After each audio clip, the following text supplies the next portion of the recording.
back to Two Trees in a Pod with Alyssa and Sam, where we talk about all things life and relationships and tie it all back to faith. Today we are excited to talk about the locus of control, what it is, and how it affects us. Let's get into it. So before we jump right into it, we thought we would just do a little catch up as a warm up to the episode. So Sam, how was your week? My week was eventful, multiple job interviews, worked a couple days at a moving company, just a lot of things going on all at once. Very busy week. How about you? Yeah, I think I can say the same. I've been nannying part-time, and I guess this past week it was more full-time, and let's just say I am not ready to have a 3-year-old because my energy... It was great, but my energy is just non-existent today. I feel like hungover from Toddlerville, but also I went maybe 48 hours without conversating with an adult, so my sympathy for stay-at-home moms has like multiplied. So I guess we're both a little tired. Sam might be more physically tired from moving furniture for 2 days, and I'm more mentally tired, so bear with us, please. We've also recorded this episode 2 times before this time, so this is our 3rd attempt because of our tiredness. Third time's the charm. 3rd time is the charm. We refuse to do another recording after this, so what you are hearing is what you are getting, and I think it's a little unfortunate because we chose to talk about a little more of a structured, complicated topic, and both of us are exhausted, so we'll just see how it goes, and thank you for bearing with us. So, all that being said, I think let's define locus of control. Sam, do you want to define locus of control in your own words or in what we have? Well, for my definition, I'm going to turn to the American Psychological Association, and they define it as the degree to which people believe that they, as opposed to external forces, have control over the outcome of events in their lives. Basically, that means how much control you perceive yourself having over certain situations. There's a lot of ways to check this. You can either kind of evaluate yourself, you can use an external quiz. There's a million ways to kind of look at it, but those are just a few. For instance, I see that I have a lot of, control over what I'm going to be doing for my career path. So I am applying to all these different jobs. I know that for those things to happen, I need to take actions to make that happen. Now, some things might be out of my control, but I tend to focus on what I can control. And if you were somebody who had a stronger external locus, and we'll just refer to that as like external person, you might be of the perspective of, well, the economy is terrible. Well, we're coming out of a recession. Well, nobody wants to hire me because of ... And it's a lot of these outside forces are the reason why the job search is taking a while compared to your own personal actions. And there can be some negatives to, like, I don't want this to be a harp on the external orientation of control episode, but if you have a very, very strong internal locus, like the two of us do, you can be highly self-critical to the point where it's counterproductive. So I hope that kind of gives a little baseline into the two different, what's the word? Spectrum? Two different, the spectrum, of control. Yeah.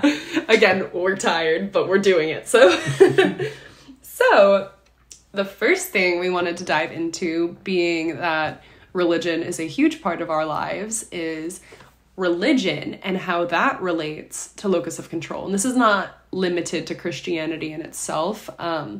We wanted to kind of dive into some studies to see what the science said about this, which might not be aligned with everybody's religious views, but we did want to have a balance there. So we looked at one study from Webster University, And they did a study on a bunch of individuals, and some were religious, some were not, and the focus of the study was to determine any type of correlation between control, locus of control, and religion. So their findings were that individuals with an internal LOC were not only more likely to believe in a divine power, to admit that a divine power helped them in the past, or to ask for help from a divine power in the future, to attend places of worship more often than those who were external, but they also were significantly more likely to maintain religious beliefs and behaviors over the 6-year duration of the study compared to those who have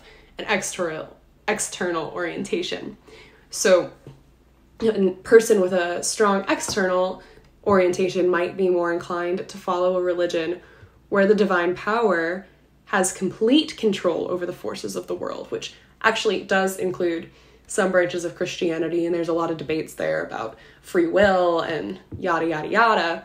But the Christianity that we follow, we believe that God lays out this plan for us, right? These little breadcrumbs of a plan, but we have to be 100% the force driving those actions to follow that plan.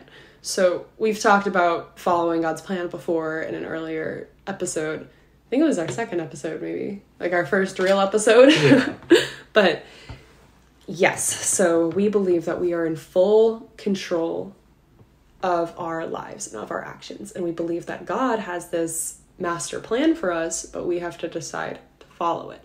So that's kind of where religion and control kind of balance there. And so we are in control of our own actions because God gave us free will. So this is an internal locus. And as Christians, we pray for anything good to happen in our lives so that when something good happens, God gets the glory for that good thing happening, and that negative outcomes can be seen as more of an opportunity for a lesson from God or as a precursor for something better or something that is yet to come. So faith contributes to having a sense of purpose in life, something that is very consistent with having that stronger internal locus. And Sam, I don't know if you want to touch it all on this topic, but please feel free because I've been talking for way too long. I definitely think, specifically in the religious context, an external locus of control can almost be correlated to predestination, or seeing that no matter what happens or what you do, that you're going to end up in a given spot because that's what's meant to happen.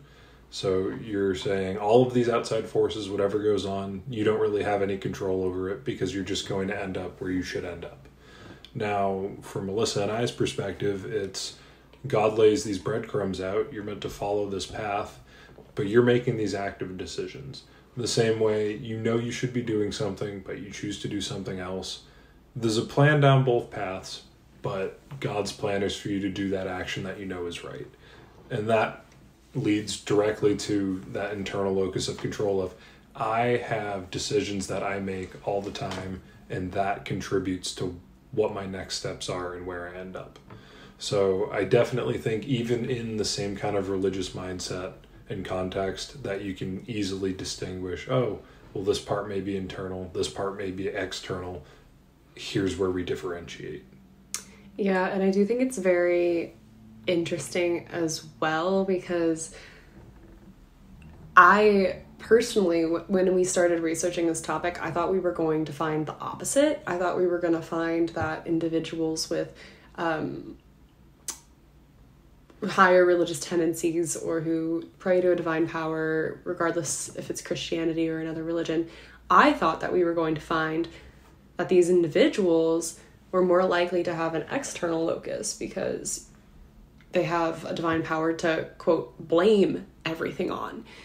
Whereas people who are agnostic or atheists and don't follow a religion, your life is pretty much your own, right? And I've never really had that perspective, but Sam, you were agnostic for a greater part of your life, so you have. When I was agnostic, I still definitely think I leaned towards internal locus of control. I always thought I controlled pretty much everything. And what's kind of funny is, having come to faith, I think it's become I've shifted towards external. I'm starting to rely on God. I know that God has control over things that I can't possibly understand at this time. So I actually think, contrary to this study, that me personally, I've shifted a little bit towards external, but in a way that I know that I can choose to rely on God. So it's an internal locus kind of decision I'm making the choice to rely on God, but I could also see where it would look external because it's out of my hands. Yeah, I totally get what you're saying about how it might be perceived as going external with it, but it really is internal for you. And I think that it might be the case of, like we mentioned earlier, having too strong of an internal locus might cause things like, not to speak for you, Sam, but like anxiety or stress over decisions in your life, because you can be highly self-critical when you have a strong internal locus. And I know that's kind of what I've experienced, and that this past year of relying a little bit more on God has helped that. But in years past, like, I am crazy about my grades, absolutely crazy about my grades, and I won't like the thing is, I will not study for things, and then when I don't get a perfect grade, it's like a nightmare, right? But I didn't really do anything to prepare in advance, yet I'll be so highly self-critical of my under-preparation, whatever the word is, but that's not productive, because I really should just choose to study a little bit and then do okay, instead of not study at all and then be super upset that I didn't get a perfect score, because honestly, was I ever going to get a perfect score if I don't prepare at all? But anyways, shifting out of the religion conversation, which we typically save for the end, so we hope those of you who aren't super religious are still around, because we don't want to lose you. We wanted to talk a little about, because we are also very passionate about relationships, we wanted to talk about how this topic influences relationships. And so we kind of wanted to touch on some key factors that make relationships work and that make a relationship healthy, and how locus of control might help or harm that, depending on if you've got an internal or external orientation. So, Sam, would you like to talk about communication styles and how LOC influences that, whether it's external or internal? People who are internal definitely have a bit more of an assertive, kind of direct communication style. I do this myself firsthand. I'm pretty direct with the way I speak, and then I think about how the words might be perceived after I've already said them. So in someone who might not be familiar with me, it could seem a bit aggressive, but authoritarian, as opposed to just, oh no, I'm just sharing what I'm thinking. That can be perceived as hostile or confrontational, but in reality, I'm just being direct and I'm confident in the words I'm saying. Someone with an external locus of control might be on the other side of that, where they're a bit more passive to speak, and they don't really feel like, their opinion carries as much weight, because they don't think that the decision's in their hands. Now, that's not necessarily a bad thing. You need a mix of people, to make this happen, but there are ways for both of these people to kind of get on each other's nerves, because they do view things differently, even though they're both well-intentioned.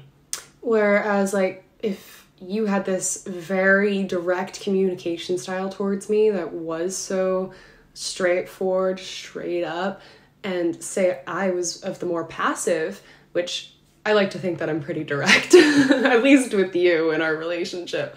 But if I was somebody who was used to communicating more passively, I might take your directness as assertiveness, or as a-holiness, because a-holiness, yes, or confrontational or hostile, whereas it's just who you are. You're just confident in what you're saying, and the fact that we are both similar in communication styles is quite helpful. But you can also see problems arise with people who are both internal, because it can both be like direct, confrontational, and that's where you can see a lot of bickerments happen, which aren't always productive. And then with two people who are external, things go unsaid. Things pile up. Things build up when you don't talk about them, and that could definitely negatively impact a relationship. So going off of communication, we thought about decision making, because one thing about being in a relationship for a long time is you are going to have to make a lot of decisions as a couple instead of as two individuals. Like, where to live? Should I take this job? Should I quit this job? Should I go back to school? Should we get married? Should we start a family? Like, there's so many decisions that go in to being in a relationship. Or what should we have for dinner tonight? That, I think, is the most... You're a bit external in that one. Yeah, that is the most unanswered question in our little household. So an internal locus shaped couple does lead to more joint decision making, whereas if some person in the relationship is more external, there's definitely a power imbalance there. Whereas two internal people, since they're both kind of fighting for that power, it does end up being more 50-50, whether that's from confrontation or... It doesn't feel like communication is forced, because both sides want to communicate with each other. So the intention of two internal people, it's very direct. So you get to the root of, whatever the issue is or decision is, and you typically come out with an answer pretty quick. There's also more of a shared perspective on decision-making in general from somebody who has an internal locus, because they believe that they are in full control of their decision-making. They believe that they're in full control of the things that happen, and the things that happen are direct consequences, whether positive or negative, from their own actions. So decisions can either be viewed as more stressful or less stressful because of this, where sometimes I am of the side thinking that, oh my gosh, I don't know what to do. I have all these decisions to make. This is overwhelming. Where you are of the perspective where, oh, this is great. I'm in full control of my decisions. I'm in the driver's seat of my life. This is wonderful. So that's two different sides of internal locus. I don't know if any of you relate to that, where I think the weight of being in full control of your actions or full responsibility and accountability coming down on you from your decisions definitely can add a little bit more stress, but it also adds higher feelings of empowerment, which is very rewarding to feel empowered in the decisions that you're making. And so we also wanted to talk about conflict resolution, because that's another important part of relationships, right, Sam? Conflict resolution, or maybe avoiding conflict altogether. Do you want to talk about conflict resolution? Yeah, there's this quote from Psychology Today. It's, an internal locus of control is crucial for maintaining a healthy and fulfilling romantic relationship. It allows individuals to take ownership of their actions and work towards resolving conflicts within the relationship. So this quote, it's highlighting how being internal, it allows you to communicate these feelings.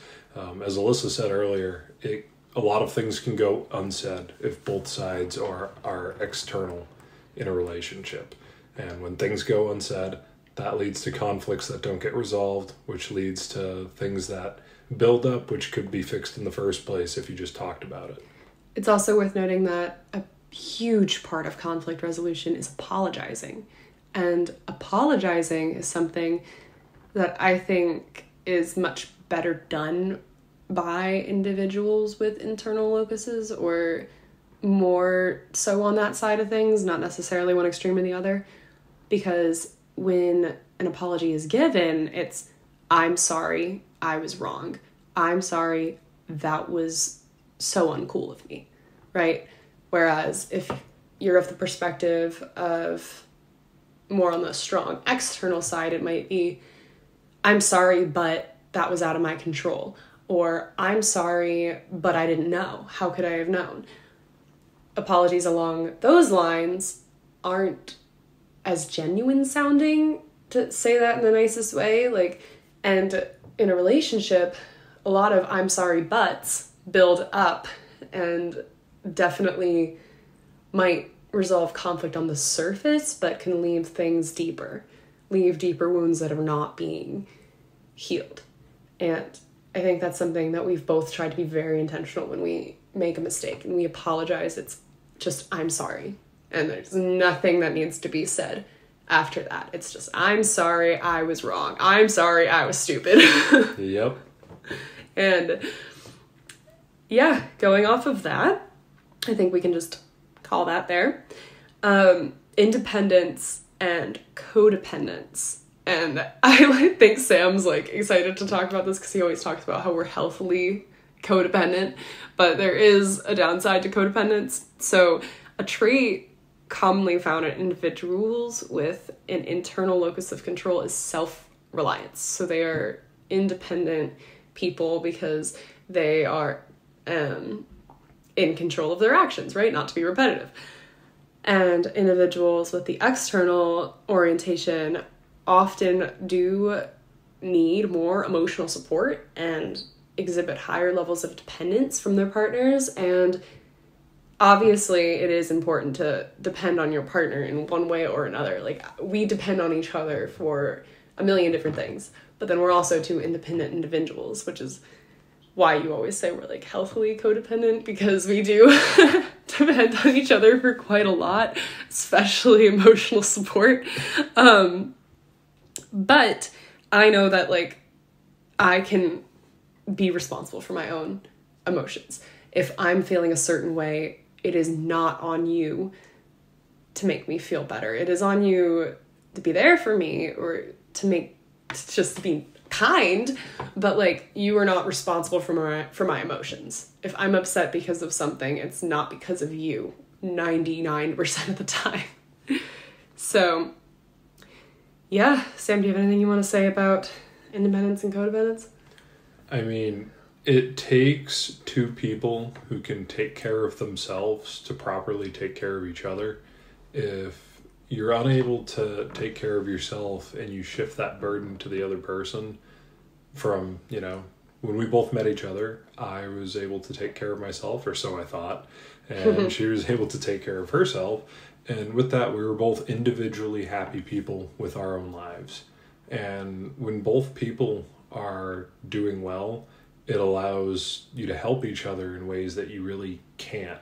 There's a difference between depending on the other person and being with the other person and benefiting the other person. We benefit each other. We don't necessarily need to help each other, but we do help. It's a mutual benefit where we're just there for each other, and that makes every little aspect of the relationship even better.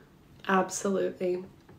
And the final part of relationships we wanted to touch on was trust and past relationship trauma, which is such a difficult topic, but we did want to kind of touch on it just a little bit, and how past relationship trauma might impact your current relationship when you feel fully in control of your life and your actions, compared to holding on to that trauma when you don't feel as in control, which definitely can be overwhelming, and holding yourself to high levels of accountability.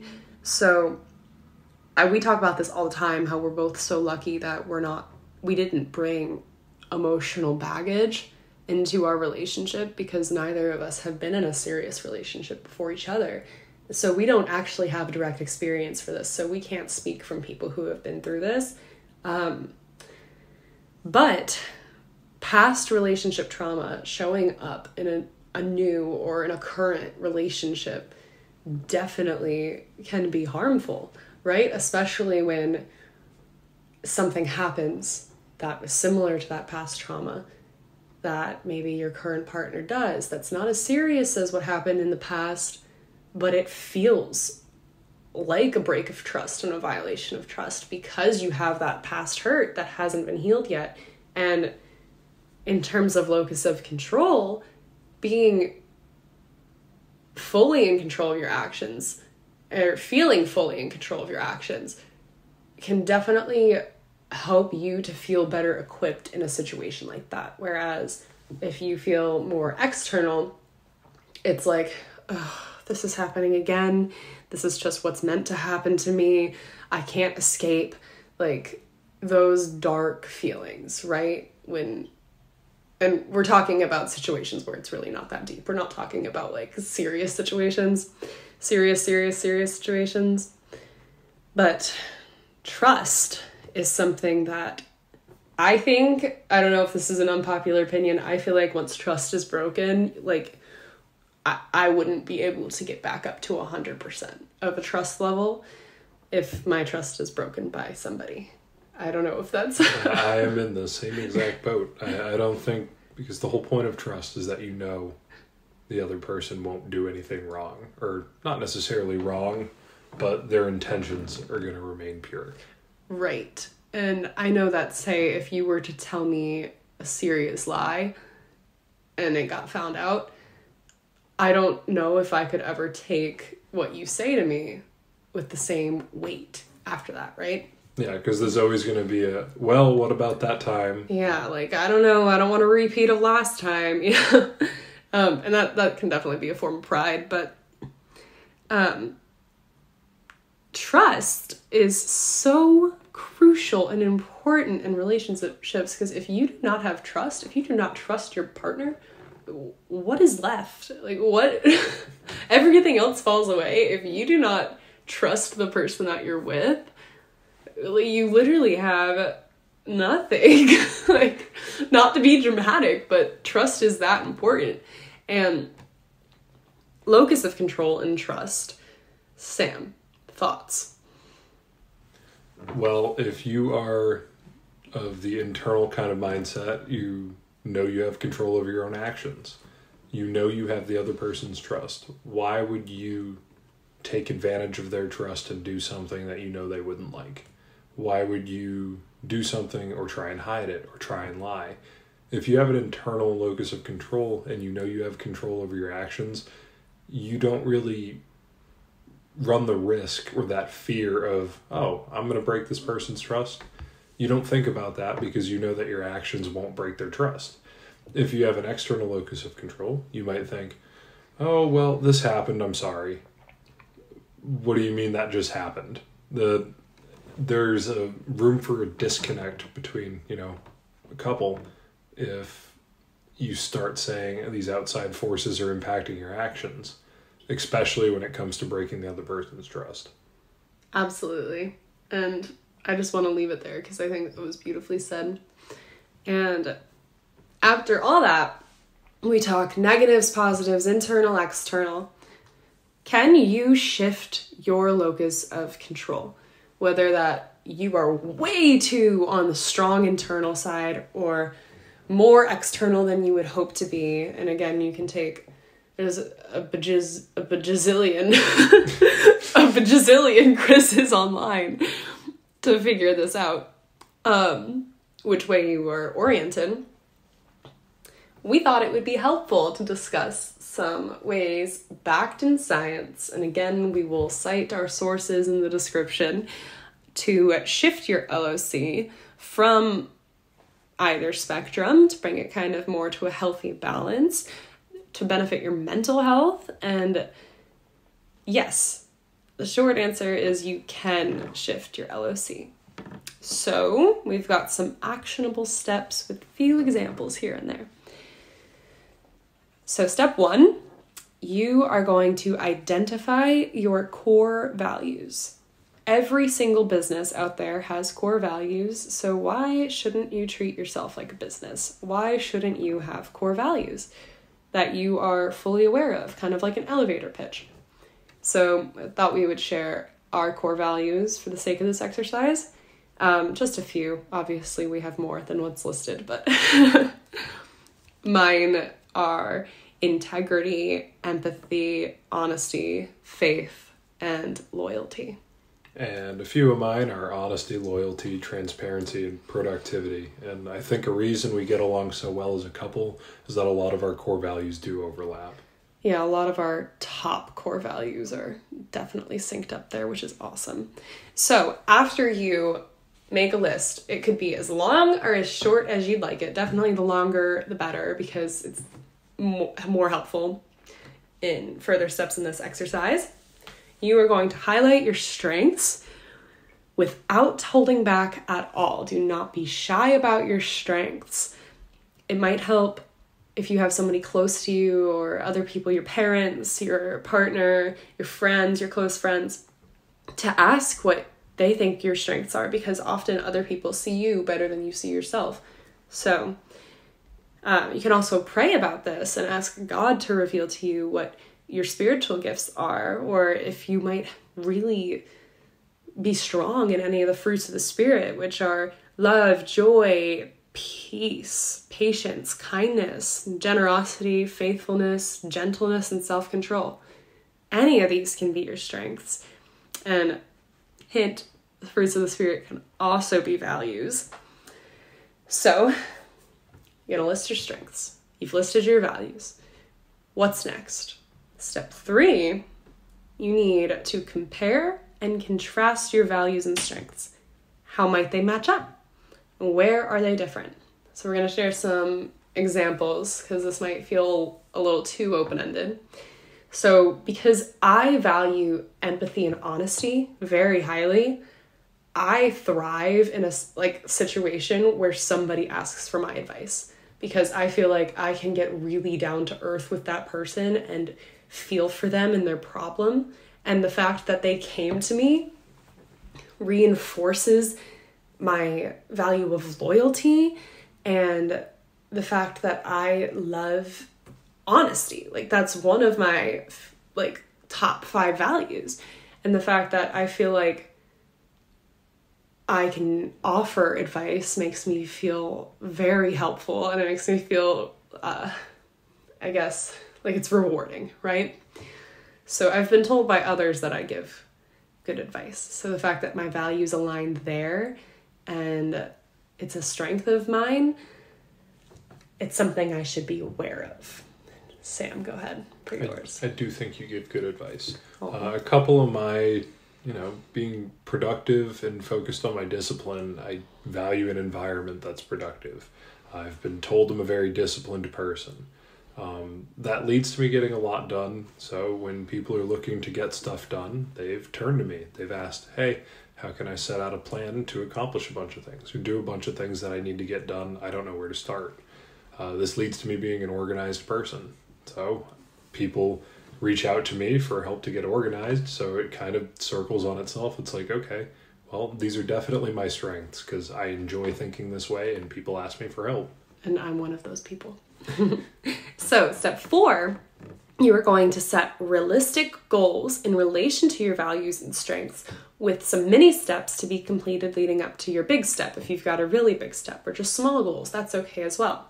So some examples with this, going off of our compared and contrasted values, I love feeling valued through my advice that I give, right? So a goal of mine that can really capitalize on my value and strength relationship is to call and communicate with the people that I love more frequently, because what does this do? This gives me more opportunities to feel valued through advice that I give, because oftentimes when you're catching up with a friend or a family member, problems in their life come up. And of course, I don't want to be the unsolicited advice giver. So I do always ask, are you venting or would you like me to help you come up with a solution? Because the worst thing in the world is having a problem and getting unsolicited advice, right? So one of my goals is to call my family more than once a week, because I'm usually pretty good at doing the once a week thing, but when life gets busy, when class starts and with jobs and volleyball and all the craziness of life, I forget. And something that really helps me feel valued as a person is giving that advice. And when I'm not doing that, I feel less valuable. So setting that goal is a good step for me in this whole process, which we'll talk more about soon. So Sam, why don't you share what your goal has been lately, because this is a goal that you've been actively doing. There's a lot of different goals all at once. You can look at anything from a job search to physical health to chores. I've always enjoyed video games, and the best way to kind of compare all these tiny little tasks is to a video game. I've got reminders and checklists for all these things, whether it's the dishes, the litter box, laundry, applying to jobs, doing different things, working out. I have a checklist that goes off daily, weekly, and subconsciously I'm just like, oh, well, I've got a few reminders on my phone, I gotta go do those. And without even really thinking about it, it's, oh, well, now the apartment's vacuumed, now the litter box is done, now the dishes are done. And being able to structure my day towards my strengths, which are, being organized and then completing things, which makes me feel productive, I end up doing a lot of things that work towards greater goals. Like now we live in a nice clean place. Now my physical health's getting a little better. There's all these small things and they all lead towards a bigger goal. So step 5, following this, we urge you to pray over these goals for guidance. You want to speak with God to search your heart, to see if these plans of yours align with His. And this goes back into praying to see what your spiritual gifts are. And I still don't think I can identify mine. And I've been praying for a while. So this is definitely a process. This isn't something that happens overnight. I want to reiterate that shifting your locus of control will not happen overnight. This could take years, right? Years of discipline. But praying is definitely something we want to encourage you to do over this. And step 6 is action. So live your life with these goals in mind. Put these goals into action. You will feel so much more valuable as a human being through these goals. If you follow this process, if you identified your values, your strengths, compared them, set a goal based off of them, you are 100% going to feel at least a little bit more valued, right? If you're trying to live the life you want, think about it. You want to become a marathon runner. Well, right now you're sitting on the couch watching TV. You have these goals, but if you want to live that life and achieve those goals, well, maybe you're not ready for a marathon, but you could step outside and start jogging. There's something to be said for taking an action towards the direction of how you want your life to be going. So, following action, what comes after action? Reflection. Athletes know, yeah. You reflect. It's an after-action review, an AAR. Bryant volleyball people, I'm so sorry for using that term. Reflection. It is time to pray on what has been happening. And this can be weeks after you've started your goals. Reflect. Ask God if you are on the right track. Analyze how you've been feeling. Do you feel happier? Do you feel more in control of your life? Because you should. You are in the driver's seat of your own life, even though we do really want Jesus to take the wheel sometimes, but you really are in the driver's seat. Because these actions of doing things to make yourself feel more valued will, by default, make you feel more in control of your life. So, any closing remarks, Sam? That pretty much sums up Locus of Control. I know there was a lot to that episode, but if you made it this far, we appreciate you. For those of you we lost, we get it. We lost ourselves at some points, but that's okay.